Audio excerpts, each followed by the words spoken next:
when you're holding each and every organ in your own hand and trying to figure out how it is placed inside the body, what the structures it is attached to, how does it receive its blood supply, what functions does it perform. The entire concept of imagining that in your head inside a life scenario is what takes precedence, rather than whether it appears gross or whether it appears dirty or whether insects are flying over it or whether it is smelling. Those are not things that come to our mind in that academic setting of the dissection hall. So there are certain things which if you choose carefully, you can convince even the best doctors on the planet that you do have it. This is Erudition India Podcast, where academic wisdom and pop culture coincides. Hello and welcome to the 8th episode of EI Podcast. Today we have Dr. Pratyush Saraogi, who is working as an intern at Medical College and Hospital, Kolkata. So please welcome Dr. Pratyush Saraogi. Thank you so much. I'm really happy that you've given me the opportunity to be present in this podcast with you. And I'm really excited because it's the first time I'm doing such a thing. And I'm really looking forward to talking to you over the next half an hour or so and exchanging our ideas about the field of medicine and otherwise. तो बचपन से ऐसा life में क्या हुआ, क्या क्या factor influence किया कि मेडिकल साइंस परस्यू किए? I honestly never had a fixed plan that I would get into medicine or such, but I would probably attribute it to environmental influences, as in both my parents being doctors and me growing up seeing them having a comfortable and a respectable life told me somewhere in my subconscious that you will probably be okay because it was of my marks or something that I was just encouraged to take science while in class 9 and 10. So our school had a subject division in 9 and 10 as well between science and commerce. So we had that option very early on, which is different from most schools which give it in 11 onwards. So even then I took science. I was sort of just going with the flow. Since I got into science, I joined Akash Institute and they were offering scholarships to the top 150 students. And luckily I ended up getting the 150th rank itself. So yeah, practically for the 2 years, my coaching from NEET UG was essentially free. It was still not set in my mind that yeah, medicine is what I want to pursue. When the stress that the exam is like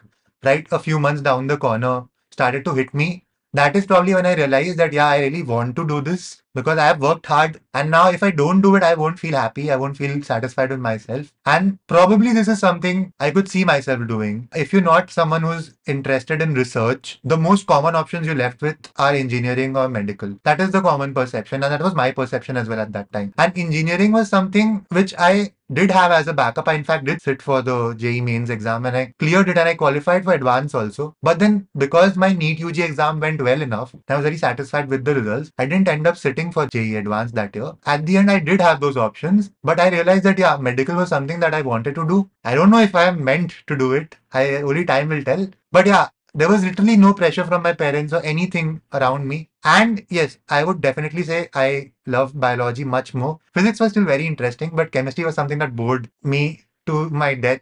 So you study about things that you can actually see around you. Whereas chemistry and physics are things which you can understand, but you cannot observe unless they're applied. But biology intrinsically is applied. Maybe the intrinsic thing factor that something is living is maybe what attracts me towards those sciences. Having studied in DPS Megacity, what is your opinion about an all-boys school or a co-ed school? How are these two different from one another? People studying in co-educational schools grow up the same as people studying in an all-boys school, just that their social maturity, especially in their interactions with the other sex, is probably accelerated by a few years as compared to someone studying in an all-boys school. Because unless you get the opportunity to interact, you will not be comfortable, which is true in every aspect of life. Because you are exposed to the other sex at a younger age, you get to understand that, yeah, there are certain things that you're supposed to do. There are certain perceptions in a growing child's mind that are better dealt with and expressed and modified also to a certain extent when you're studying in a co-ed. Whereas it's like studying in a co-ed is attending the class and studying in an all-boys school is like attending a distance learning package. Because all you hear is through the mouths of someone else. When you're thrown out into the world, you learn to adapt and you learn to communicate. But I feel that maybe what someone in a co-ed school is doing in class 9 in terms of making friends with people from the opposite sex, maybe a person in all-boys school might do at 11, 12, or maybe just beyond school also. Other than that, I don't feel as much of a difference. Then obviously there are a few disciplinary issues which do come into you when you deal with studying in a co-ed school. Even if you probably are not someone who's involved in anything such as a disciplinary issue relating to a COVID school, you see it happening all around you, which is but natural. And the thing is, when things happen, schools also respond to them in certain ways. So that also puts a lot of ideas in your head about what is right and what is wrong. I feel that at least at that young age, the notion of what is right and what is wrong with respect to matters relating to the other gender is to some extent warped or different rather in the minds of a guy studying in a co-ed school as compared to that studying in an all-boys school. But if I were ever given a choice, I would definitely want to study in a co-ed school. Please tell us about your experience with NEET in 2019. I was lucky enough, I would say, to crack it in the first attempt. While you're preparing for such an exam, you think it's 2 years down the line and you have a lot of time. What I have realized is that if anyone is seriously preparing for an exam, they'll constantly have this clock ticking in their head that, yeah, there's one more day gone, there's one more day gone. And the closer the exam gets, the louder you hear the clock. And I would honestly say I was consistent in terms of putting in efforts to study. But I was also someone who really wanted to enjoy his school life. To be very honest, I loved my school. I loved the life I had at school. I loved the opportunities for co-curriculars that we got. And even throughout in my 11 and 12, at least in school, I've always continued doing all that, be it sports, be it debates or other co-curricular activities, participating in fests, representing my school in different events, being the head boy in class 12, being the sports captain of my house in class 11. All these are responsibilities that took up a lot of my time. And I was not able to attend a lot of my classes while in school also. And that was really difficult, especially with certain subjects, because in addition to physics, chemistry, bio, I also had maths, which was not something I was studying at a level to prepare for NEET. But I still needed to be thorough with it because it would definitely affect my board's marks. So it was a difficult task. And if now when I recollect those moments, it all passes by in a blur. But in that moment, I was actually living it and I was constantly active, going to coaching 4 or 5 days a week and spending the rest of the time on self study while doing all these extra co-curricular pursuits that I was deeply interested in. So I would probably say that in the last 6 months before the exam, I really took my preparation up a notch, and I think everyone does that. And the last 2 to 3 months, it was constantly jotting down the stuff I needed to do for the day, and then doing it day after day. And then coming to the exam itself, that was some story because my exam center was like 1.5 hours away from the place where I live. For some reason, my parents all decided to go with me, which is something I was not in favor of. So my dad, me, my brother, and my mom, we're all in the same cab. Now, as supportive as parents are, I don't think it is the ideal scenario to be around parents. And the road was jammed because everyone's thronging to that center. It's a narrow village road. Everyone in the car is panicking. My dad is shouting at the driver. I am shouting at I don't know who. And it's all a situation of panic. And then I reach. I am in such a hurry. I drop my Aadhaar card on the floor, which I need for the center. Someone thankfully points it out to me. I pick it up. As I get into the center, I am so flustered by the experience of this cab ride and the realization that it is hitting me, seeing all the students around me. That yes, I have entered the center now. There's no turning back. And by the time I entered the classroom where I was supposed to sit for the exam, I was positively in tears.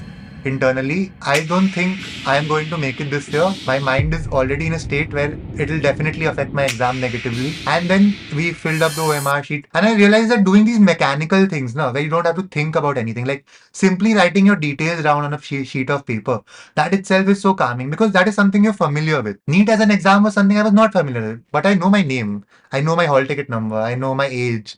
So I can see those things and write it down. And familiarity is very calming. When I speak of familiarity, the best part is the questions seem familiar. When I started with the paper and I started solving those questions, keeping my time in mind and all, and I realized that I actually knew the answers. So in 15 to 20 minutes, my heart and my mind calmed down to a considerable extent, and then going through the exam felt like a breeze. Honestly, in my opinion, if you studied well, if you worked hard enough, and with a little bit of luck on your side, you will not find the exam as tough as you would assume it would be. Tell us about your first day at medical college. My first day at Medical College Kolkata was quite different from what people in the years before me might have experienced, because from our year onwards, what the National Medical Council that was newly formed introduced was a new medical curriculum. So they called it the competency-based medical curriculum for Indian medical graduates. And in that, they had introduced this thing called a foundation course because they realized that there's an importance of communication skills, even our self-defense skills, building not just sympathy but empathy among medical graduates. So they had this 1 month program before our actual study started. And that is what we started our college life with, and not proper for academics. So the first day that I spent at medical college, so it's a huge campus property because it's not just a college, right? It is a hospital with so many departments and it's the premier state institute. So most of the time on the first day was spent essentially figuring out where we're supposed to go and which building is located where and which department is located where. So they had organized a session in the auditorium for all the new students, which was basically an introduction session where the dean, the principal all gave their addresses and introduced the students to the culture of Medical College Kolkata. Because essentially it's the oldest medical college in Asia and it has its place in history. People after whom medical colleges are named are alumni of that institution, like Neil Ratan Sarkar, for example, after whom NRS College is named. So it was sort of an overwhelming experience to be a part of that. But then there were also two things playing in our mind because it's a government college and it's very old and we're looking at the infrastructure and the things around us. Because as you're a child and you look at movies and you see college in movies like Student of the Year and you see these lush grounds and big fields and campuses. But that is not something we had there. It was buildings which were primarily hospital based buildings and a bit of academics thrown in here and there, like a lecture theatre there. And all these lecture theatres were very fraught with history that I definitely admit. But I was in two minds about whether I'm amazed by this place or am I surprised by how lacking in terms of college infrastructure this place is. So it was a bit of duality playing in the mind. And then there were 250 students in our batch and one by one everyone was introducing themselves. And most of our time is figuring out, is this a person I can make friends with? Is that a person I can make friends with? Because the thing is, in a government college, you get people from all backgrounds, all places, and to be able to gel with everyone is a big task. But you do realize that eventually down the years, these are the people you'll be working with. So you must have an open mind and you must be able to make friends. Because essentially, what is college life without friends, right? So the first day was essentially spent finding out who you could be friends with, who you wanted to be friends with, getting to know the people around you, getting to know the place around you, getting to know about the history of the building. Another very beautiful experience I had was with my seniors. So when you think about engineering or medical college, especially in the government sector, you would assume that there would be a lot of ragging, a lot of discomfort which a fresher might have to face. But as is the history of Medical College Kolkata, essentially for many years, I don't think they have had a culture of ragging and our seniors were like the sweetest people. In fact, they were so sweet that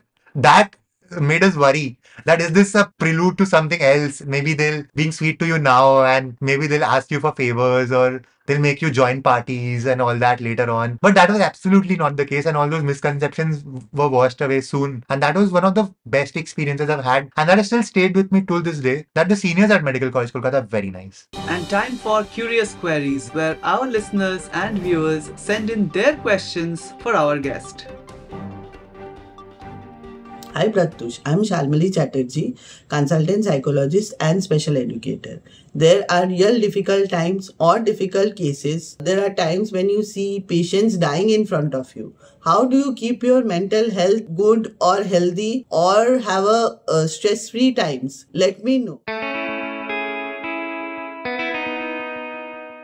Thank you, Shalmali, for your question. Whenever a death occurs in a setting such as in a hospital, what we primarily intend to do is manage the expectations of the patient party. Every life is definitely equal, but the perception of a loss of a life is not the same in all the situations. For example, if a mother has lost two children before, as a result of abortion or stillbirths, and then she loses a young child, the grief would be much more as compared to the death of the first child. Similarly, the death of a person who's young might affect the family much more than the death of a person who's elderly. In a hospital setting, a person who's been chronically ill for a very long time, it is important in that situation to communicate to the family members the medical expectations that the doctors have with regard to the patient. If we feel that there is a situation or there's a chance that a patient might not survive or might go into organ failure or some other complications as a result of the disease, it is important to convey those to the family members well in advance so that in case an unfortunate incident does happen, they are better prepared to receive it in a good spirit or in the best possible spirit rather. This is important. This communication is important because it helps us to avoid nasty scenarios at work, which do happen and unfortunately happen quite a lot,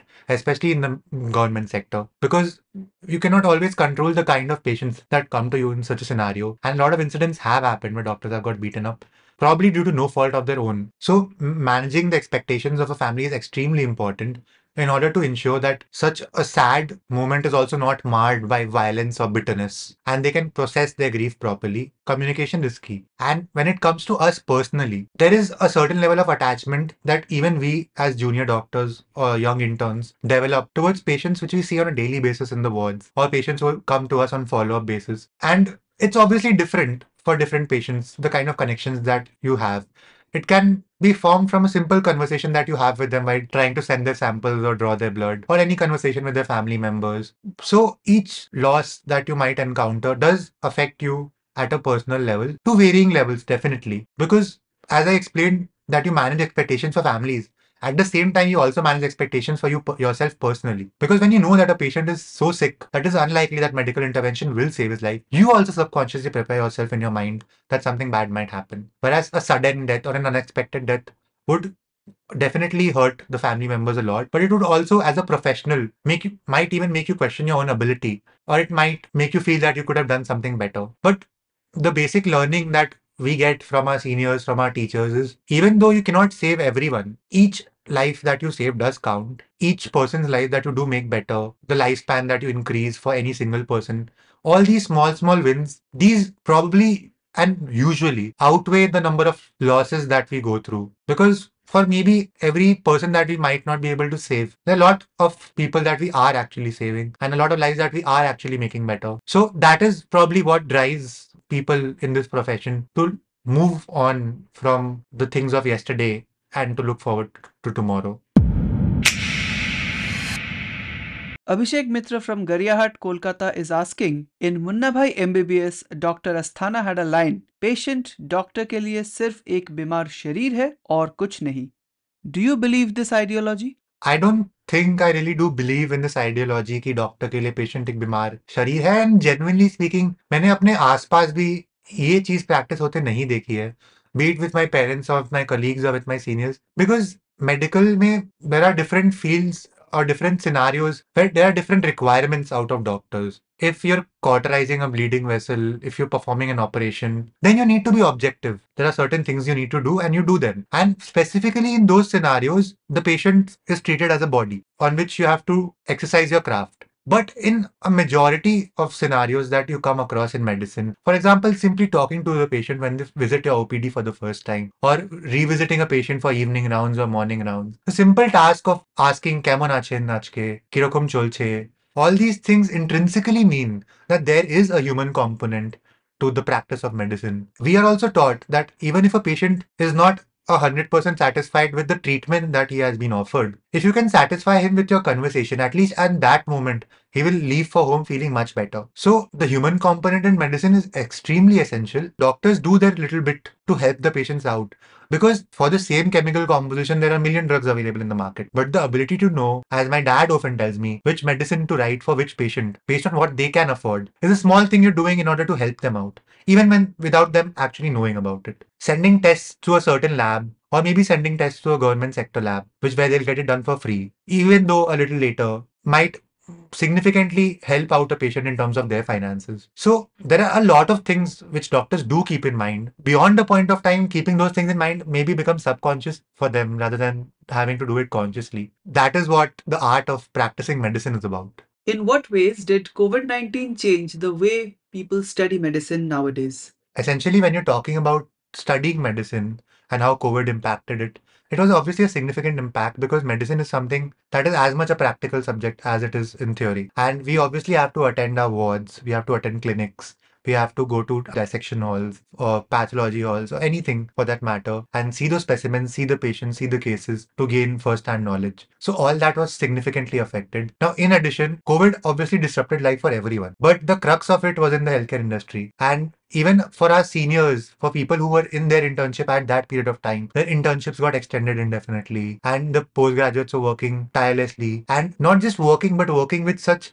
additional burdens of maintaining their own sanitation, of these PPE kits, of masks, of gloves.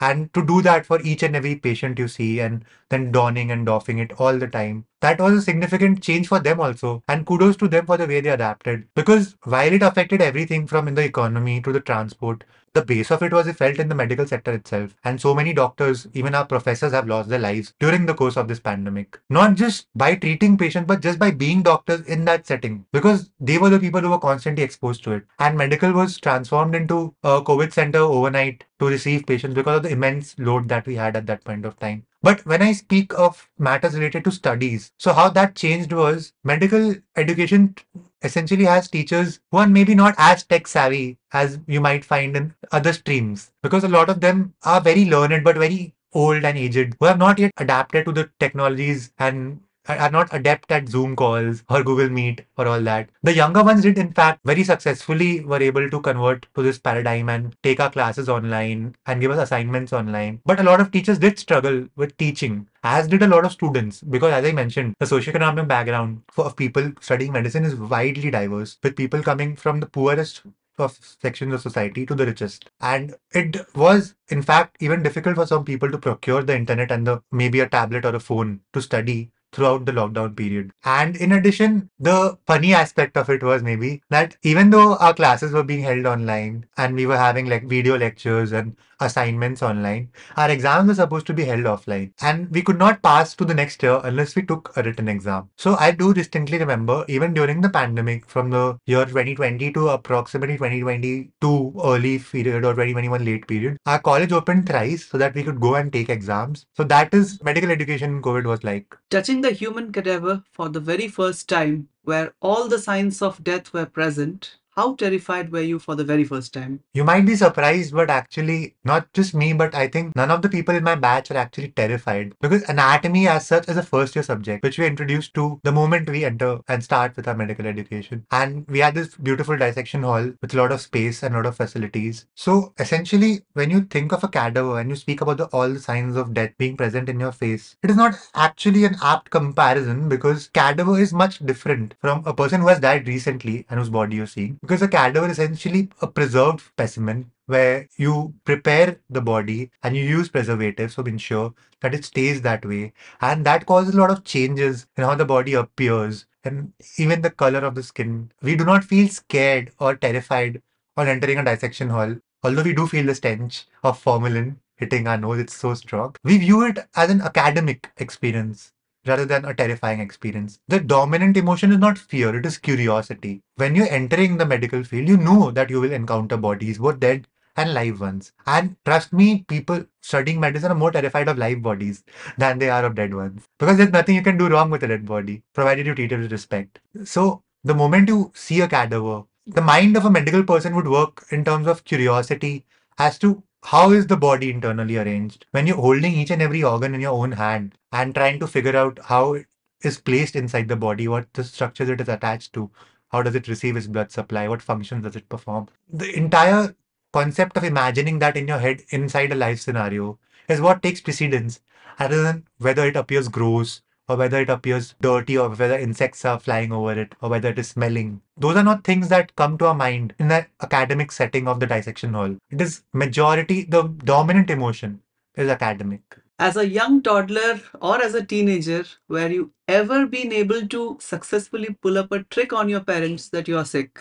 So as I keep saying, medicine is not an exact science and you cannot test for everything. So for example, if you're pretending to have a fever, it is very easy for a doctor to come and check if you have fever or not. But how will a doctor check for a stomach ache? If you cry convincingly enough and you make faces that are terrified enough, and if you are adept at making tears roll down your cheek, anyone will be convinced of a stomach ache. So there are certain things which if you choose carefully, you can convince even the best doctors on the planet that you do have it. On the other hand, this practice of faking symptoms, we have a technical term for it. It's called malingering. So that is a very serious aspect of when patients come to the OPD. But in terms of faking an illness to manage, Faking an illness as a kid, only as a kid, just to skip yeah, school or skip the homework or something like that. yeah, so that was pretty easy because, yeah, my common go to was a stomach ache.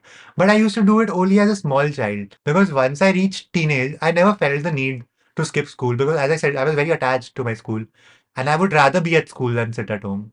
What is your advice to a school student who wants to pursue medicine? My advice to a school student who wants to pursue medicine would depend on what stage of his life that school student in. For example, if the child is early on in his development, say maybe in class 6 or 7 or 8, and maybe has aspirations of becoming a doctor, to him practically I would not offer any advice because a child who is of class 6 or class 7 and is interested in medicine will naturally read up about things related to the human body because that intrinsically maybe excites him. And even more importantly, what I feel is that what a person wants to do while he's in class 6 might not be what he wants to do while he's in class 11 or class 12, which in fact was the case with me.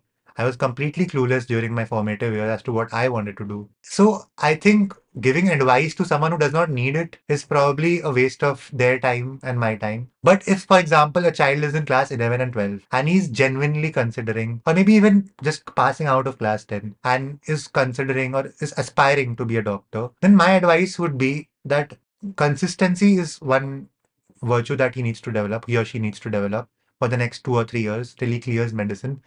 Because consistency over that period of 2 years of class 11 and 12, are you preparing for your medical entrance, is perhaps the most important thing. Work, how many hours you study in a day is probably not as important as the fact that you're studying every day. Because a lot of people struggle with that aspect of working hard for something that is so distant into the future. Because when you imagine an exam that's 2 years later down the line, you might not feel tempted to work for it every day. But that consistency and motivation to do that is perhaps the most important thing, to go through your lectures or coaching, or even if you're studying on your own, to put in that effort every day, to make sure that even while you want to enjoy life, you do not compromise your studies for it. Depending upon your abilities, it is also very important to know where you stand as a student, because I definitely agree that the amount of hard work required will be different for different people, depending not just on the academic abilities, but also depending upon the environment that they're present in. For a genuinely industrious student who has cleared class 12 with a very good marks and having all the talents necessary to become a doctor, if this particular student fails to crack the NEET exam, what should be their immediate course of action be? So, in my opinion, if the student that you're mentioning is industrious and hardworking and is genuinely interested in cracking NEET, then my opinion would be to simply take a short period of time, say for a few weeks, to mentally get over the stress that you have experienced, not just by preparing for the exam for the extended period of time, but also the experience of the exam itself, to get over maybe the disappointment of not being able to secure the seat you wanted, or maybe not being able to get the rank you wanted in the exam. And after that period, the person should devote himself again to the same practice. Because, in my opinion, if you work hard enough and if you devote enough time and attention and energy, then with a little bit of luck, NEET is an exam that is not immensely difficult to crack, provided that you're consistent. So, my general advice, if you have not been successful in cracking NEET, be first to introspect and examine yourself and decide as to whether you really want to do it or not. But for someone who is determined to be a doctor, for whom it is a dream, a lifelong aspiration, or a target which they definitely want to achieve, for them, I would recommend nothing else besides trying again. If it is your dream, you owe yourself at least a year more to try for it.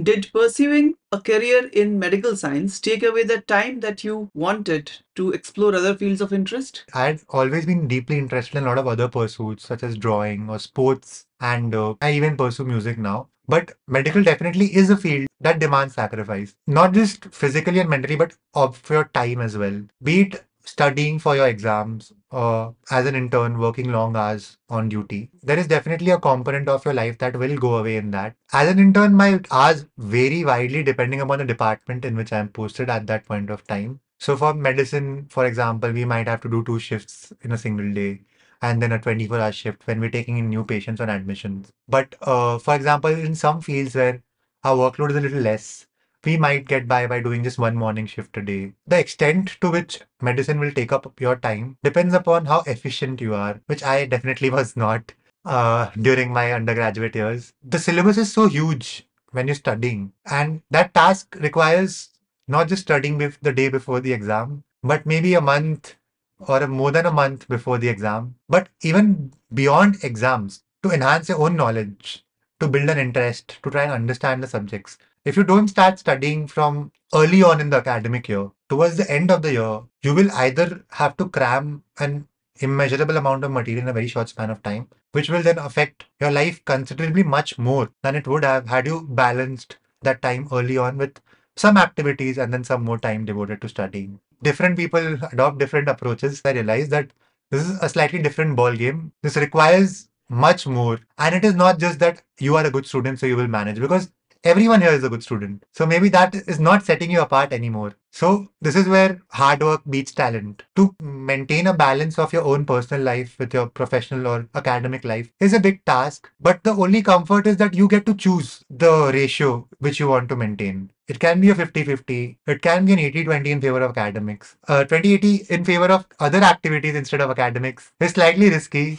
It will cost you down the line. And there are a lot of things you realize in retrospect because medicine is a very long course. And it's very scientifically divided where you study the preclinical subjects first, then you study your paraclinical subjects in second year, and from third year onwards you move to clinical subjects. So if you haven't devoted that amount of time, at least a basic amount of time to studying in first and second year, then third and fourth year you feel that your base is lacking. And then you have to revisit those things again and again. And that creates a problem, especially when you're preparing for competitive exams like your postgraduate exams. It is ideally supposed to take up a significant amount of your time. And if it is not, then I think you probably are going about it the wrong way. In the distant future, if you decide not to practice medicine any further, then what other plans do you have? A lot of my personality has still not changed from my pre-medical years where I used to go with the flow. So I think that is exactly what I am still doing right now.